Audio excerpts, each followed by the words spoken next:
महाराज जी वैसे तो बहुत सी युक्तियां बताते हैं अपने जीवन में सफल होने के लिए, जैसे कि मैंने कई क्रमांकों में आपको बताया है कि महाराज जी इंगित करते हैं श्री हनुमान चालीसा का नियमित पाठ करने के लिए और अपने भाग्य को बहुत ही प्रबल बनाने के लिए।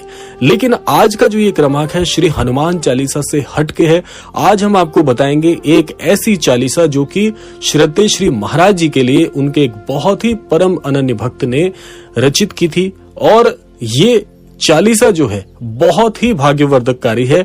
और चालीसा जो है वो अपने अनन्य भक्तों में इतनी प्रचलित है कि अनन्य भक्तों का कहना है कि इसके अनुसरण से, इसके नियमित पाठ करने से उनके जीवन के सारे कष्टों में उन्हें बहुत ही लाभ मिला है और उनके भाग्य जैसे कि महाराज जी द्वारा लिखे गए हों, ऐसा अनुभव उन्हें प्राप्त हुआ है। वैसे तो जो ये संपूर्ण चालीसा है ये अपने आप में बहुत दिव्य है, इसीलिए आज के क्रमांक में संपूर्ण चालीसा के पाठ को आप हमारे डिस्क्रिप्शन बॉक्स से भी प्राप्त कर सकते हैं, वहां पर इसको प्रेषित कर दिया जाएगा।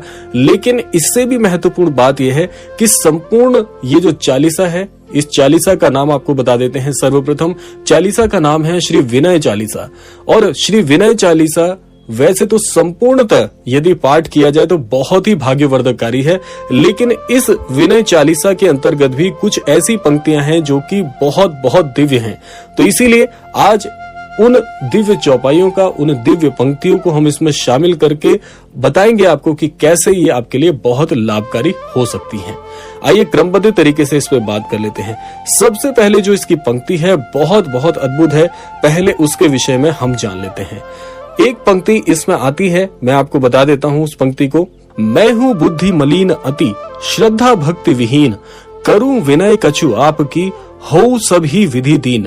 ये जो चौपाई है, ये जो पंक्तियां हैं इतनी दिव्य हैं, जिसमें कि आज के इस आधुनिक युग को ध्यान में रखते हुए बताया गया है कि जिस प्रकार से आज के इस युग में समय का बहुत अभाव है और ईश्वर की कृपा, ईश्वर की दिव्यता को समझने के लिए हमारी जो मति है उसके अनुरूप निर्मित नहीं है, तो इसीलिए कहा गया है कि मेरी जो बुद्धि है बहुत ही मलिन है, मैं आपकी जो भक्ति है, आपके लिए जो श्रद्धा होनी चाहिए उससे विहीन हूँ। मैं नहीं जानता कि किस प्रकार से आपकी पूजा करनी चाहिए, किस प्रकार से आपसे विनय करनी चाहिए, लेकिन मैं आपको संपूर्णतः स्वयं को समर्पित करता हूँ और आपसे बहुत ही विधि पूर्वक ये चाहता हूँ कि आप मेरे जीवन में बड़े बदलाव करके मुझे इस कष्ट से उभारिए।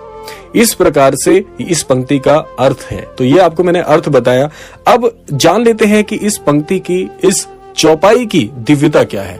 यदि कोई भी साधक इस चौपाई को, इन पंक्तियों को अपने जीवन में शामिल करके श्रद्धेय श्री महाराज जी के समक्ष सहृदय कहता है, तो महाराज जी तक ये पंक्तियां बहुत ही दिव्यता स्वरूप में पहुंचती हैं और महाराज जी के हृदय को स्पर्श करके महाराज जी को इस बात का आभास कराती है कि ये मेरा वो अनन्य भक्त मुझसे पुकार कर रहा है जो कि संपूर्णतः मुझ में अपना भक्ति भाव रखता है, पूर्णतः मुझ में समर्पित है।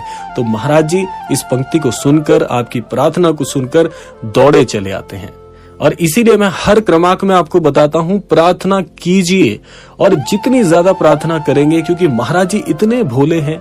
महाराज जी के हृदय को यदि कोई भी अनन्य भक्त एक बार स्पर्श कर लेता है तो महाराज जी उसका साथ कभी नहीं छोड़ते।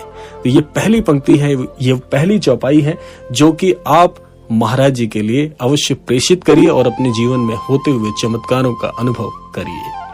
अगली चौपाई आती है, के ही विधि प्रभु मैं तुम्हें मनाऊं, जासो कृपा प्रसाद तव पाऊं, साधु सुजन के तुम रखवारे, भक्तन के हो सदा सहारे, दुष्टों शरण आनी जब परही, पूर्ण इच्छा उनकी करही, यह संतन करी सहज स्वभाव, सुनि आश्चर्य करें जानी काऊ।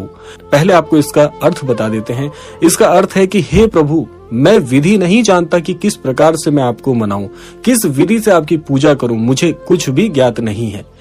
और ऐसा मुझे कोई युक्ति बताइए कि हे प्रभु, आपकी जो कृपा का प्रसाद है वो मुझे अवश्य प्राप्त हो।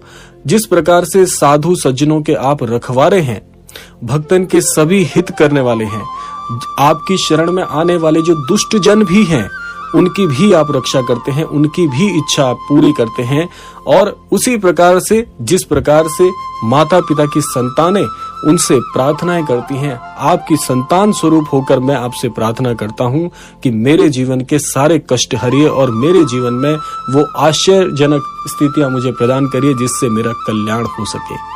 इतनी दिव्य ये चौपाइयां हैं, इतने दिव्य हृदय के भाव महाराज जी को इसमें बताए गए हैं। तो जो भी अनन्य साधक इस प्रकार से महाराज जी के समक्ष अपनी बातें कहता है, अपनी प्रार्थनाएं करता है, निसंदेह महाराज जी उसका सभी तरह से कल्याण करते हैं। और एक बात मैं आपको व्यक्तिगत अनुभव से बता दूं, यदि आप प्रार्थना में जितने सरल और सहज भाव से महाराज जी को पुकारेंगे, महाराज जी वैसे अंतर्यामी हैं, अगर आप कुछ ना भी कहें तो भी महाराज जी सब कुछ समझ लेते हैं। लेकिन फिर भी प्रार्थना स्वरूप में जो भी महाराज जी को याद करता है तो महाराज जी दौड़े चले आते हैं अपने भक्त के सभी प्रकार का हित करने के लिए, अपने भक्त की रक्षा करने के लिए, अपने अनन्य भक्त को आशीर्वाद प्रदान करने के लिए।